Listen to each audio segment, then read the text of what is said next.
नमस्कार, मैं रचना शर्मा चढ़ती कला टाइम टीवी देख रहे हैं सभी दर्शकों का स्वागत करती हूं। आप देख रहे हैं हरियाणा के समाचार। समाचारों की शुरुआत से पहले एक नजर आज के मुख्य सुर्खियों पर।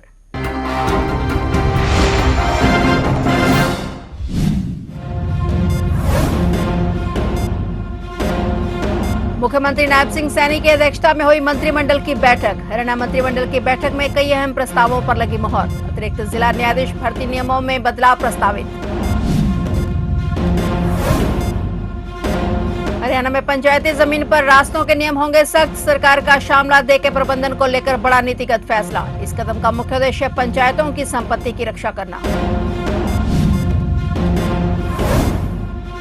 पीएनजी वालों के घरों में अब नहीं चलेगा एलपीजी सिलेंडर। सरकार ने दिए तुरंत सिलेंडर करने के आदेश। उपायुक्तों, जिला खाद्य एवं आपूर्ति नियंत्रणों और गैस कंपनियों को निर्देश जारी।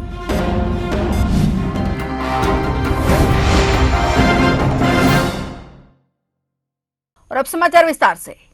मुख्यमंत्री नायब सिंह सैनी की अध्यक्षता में आज मंगलवार को मंत्रिमंडल की बैठक बुलाई गई। हरियाणा मंत्रिमंडल की बैठक में सीएम नायब सैनी ने कई अहम प्रस्तावों पर मोहर लगाई है। इस बैठक में करीब 1 दर्जन प्रस्तावों पर चर्चा हुई। सिविल न्यायालयों के गठन, क्षेत्राधिकार और कामकाज को नियंत्रित करने वाले प्रमुख कानून पंजाब कोर्ट्स एक्ट 1918 में संशोधन कर कानूनी अस्पष्टता दूर करने का भी प्रस्ताव है। कैबिनेट बैठक में स्वास्थ्य विभाग में फार्मासिस्ट पद के लिए 6 महीने का अनिवार्य प्रशिक्षण हटाने और प्रमोशन कोटा 25% से घटाकर 5% करने के प्रस्ताव पर भी विचार किया गया, जिसमें सीधी भर्ती 95% तक बढ़ेगी।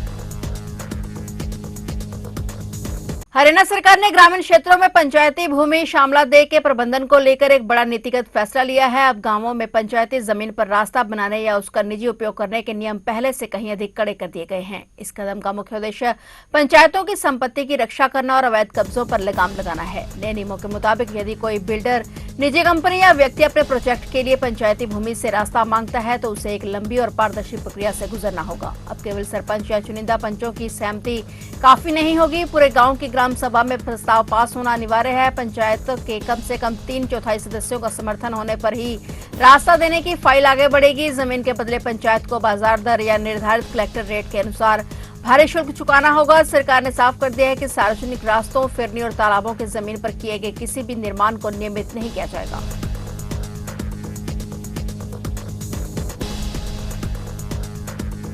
हरियाणा सरकार ने प्रदेश के सभी उपायुक्तों, जिला खाद्य एवं आपूर्ति नियंत्रकों और सिटी गैस कंपनियों को निर्देश दिए हैं कि इस फैसले को जमीनी स्तर पर सख्ती से लागू कराया जाए। साथ ही पीएनजी पाइपलाइन बिछाने में आ रही अड़चनों जैसे रोड कटिंग और राइट ऑफ वे को तुरंत दूर करने को कहा है। इसमें हरियाणा में अब रसोई गैस की व्यवस्था पूरी तरह से बदलने जा रही है। सरकार ने साफ कर दिया है कि जिन घरों तक पाइप नेचुरल गैस यानी पीएनजी पहुंच चुकी है, वहां अब एलपीजी सिलेंडर नहीं चलेगा। यानी एक ही घर में 2 तरह के गैस रखने का दौर अब खत्म होगा। राज्य में एलपीजी और पीएनजी की स्थिति की समीक्षा करते हुए ये तय किया गया है कि जहां पीएनजी उपलब्ध है वहां के उपभोक्ताओं को उसी पर शिफ्ट करना होगा। भले ही वे पीएनजी को ना चाहते हों, लेकिन फिर भी उन्हें पीएनजी ही लेनी होगी। बैठक में निर्णय लिया गया कि पीएनजी कनेक्शन होने के बावजूद एलपीजी कनेक्शन रखना अब गैर कानूनी माना जाएगा। ऐसे सभी उपभोक्ताओं को तुरंत अपना सिलेंडर कनेक्शन सरेंडर करना होगा। और आदेश में यह भी स्पष्ट है कि इसके बाद कोई भी उपभोक्ता सरकारी तेल कंपनियों से गैस सिलेंडर की रिफिल यानी भरवा नहीं ले सकेगा। और इससे सबसे सख्त प्रावधान ये है कि अगर किसी इलाके में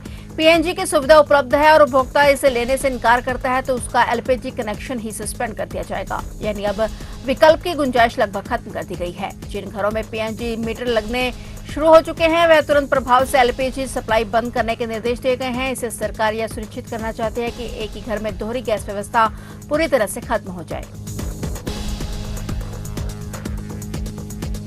कांग्रेस विधायक गोकुल सेतिया ने अंबाला में कैबिनेट मंत्री अनिल विज से मुलाकात की और उनका हालचाल जाना। उन्होंने अनिल विज के जल्द स्वास्थ्य होने की कामना की। कैबिनेट मंत्री से मुलाकात के बाद गोकुल सेतिया ने बताया कि मैंने मंत्री अनिल विज से मुलाकात की है क्योंकि पिछले काफी समय से उनकी तबीयत बिगड़ी चल रही थी। उन्होंने कहा कि यहाँ पार्टीबाजी नहीं है, अनिल विज बुजुर्ग हैं और दिग्गज नेता हैं, उनसे बहुत कुछ सीखने को मिलता है, इसलिए उनके निवास पर पहुंचकर उनका हालचाल जाना है। वहीं सिरसा से कांग्रेस विधायक गोकुल सेतिया से जब राज्यसभा चुनाव में क्रॉस वोटिंग को लेकर सवाल किया गया तो उन्होंने कहा कि जिस पार्टी ने सब कुछ दिया उसके साथ गद्दारी करना गलत है। ऐसा करने से उन लोगों ने पार्टी की पीठ में छुरा घोंपा है। मेरा मानना है कि जिस पार्टी से चुनाव लड़ा है या जिस पार्टी ने अपनी पहचान बनाई है उसके साथ कभी भी धोखा नहीं करना चाहिए। बता दें कि राज्यसभा चुनाव में 5 कांग्रेस विधायकों पर क्रॉस वोटिंग का आरोप के बाद से कांग्रेस में कलह की संभावना लगातार बनी हुई है।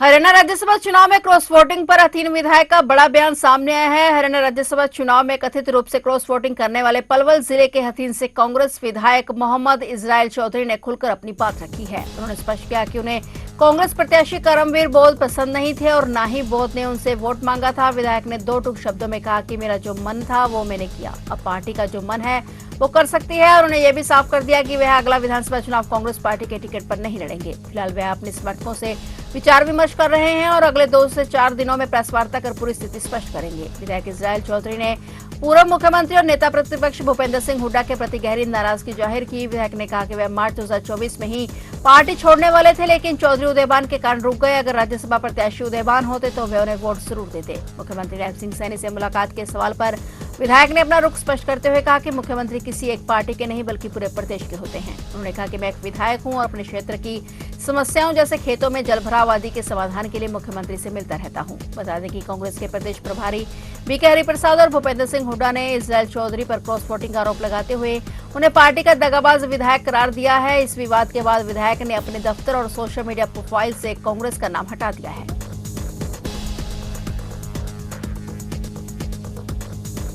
कुरुक्षेत्र पिपली अनाज मंडी में किसानों की महापंचायत हुई और इस महापंचायत में हजारों की संख्या में किसान शामिल हुए। दूसरे राज्यों से भी किसान महापंचायत में आए हुए थे। हालांकि पैर में फ्रैक्चर होने की वजह से किसान नेता गुरनाम सिंह चडूनी रैली में नहीं पहुंच सके। भारतीय किसान यूनियन चडूनी ग्रुप ने कुरुक्षेत्र की पिपली अनाज मंडी में किसान मजदूर जनक्रांति रैली का आयोजन किया था और किसान नेता करमजीत सिंह मथाना ने कहा कि ये रैली भारत अमेरिका ट्रेड कर्जा माफी मुआवजे सहित कई मांगों को लेकर की गई है। यहां पर हरियाणा, उत्तर प्रदेश, हिमाचल, राजस्थान समेत देश के विभिन्न राज्यों के किसान पहुंचकर अपना विरोध जता रहे हैं। किसानों का कहना है कि अगर उनकी मांगे नहीं मानी गई तो किसान सड़कों पर उतरकर प्रदर्शन करेंगे।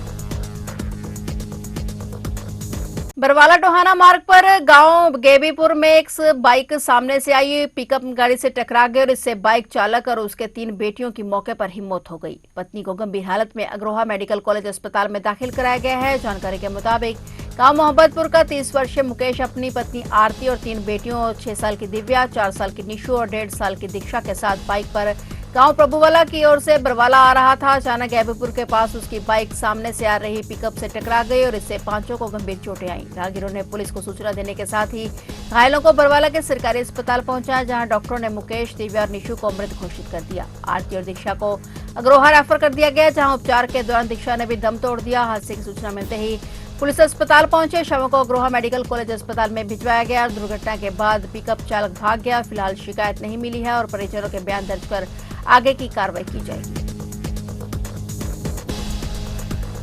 हरियाणा में 4 दिनों में मौसम का मिजाज काफी तेजी से बदलने वाला है। मौसम विभाग के अनुसार 23 से 27 मार्च के बीच प्रदेश के अलग अलग हिस्सों में रुक रुक कर मौसम में उतार चढ़ाव देखने को मिलेगा। इस दौरान कभी हल्की बारिश तो कभी साफ मौसम की स्थिति बनी रहेगी, जिससे लोगों को बदलते मौसम का अनुभव होगा। मौसम विभाग ने बताया कि 23 और 25 मार्च को दक्षिण और पश्चिमी जिलों में हल्की बारिश होने की संभावना है। वहीं 24 मार्च को अधिकांश जिलों में मौसम शुष्क रहेगा। इस बीच 27 मार्च को फिर से मौसम साफ होने की उम्मीद जताई गई है, जिससे किसानों और आम लोगों को कुछ राहत मिल सकती है। सबसे महत्वपूर्ण दिन 26 मार्च माना जा रहा है। इस दिन कई जिलों में गरज चमक के साथ बारिश और तेज हवाएं चलने का अनुमान है। हवाओं की रफ्तार 30 से 40 किलोमीटर प्रति घंटा तक पहुंच सकती है। मौसम विभाग ने स्थिति को देखते हुए कई जिलों में येलो अलर्ट जारी किया है, जिससे लोगों को सतर्क रहने की सलाह दी गई है।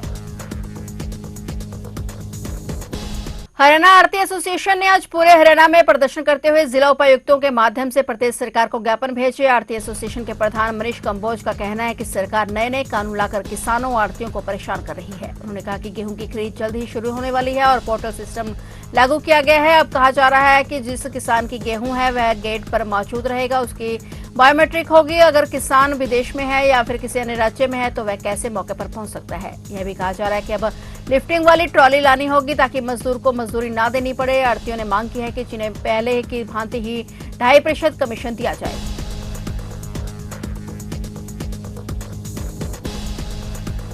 फिलहाल हरियाणा के समाचारों में इतना ही। और नए समाचारों के साथ फिर से हाजिर होंगे, तब तक के लिए देखते रहिए चढ़ती कला टाइम टीवी।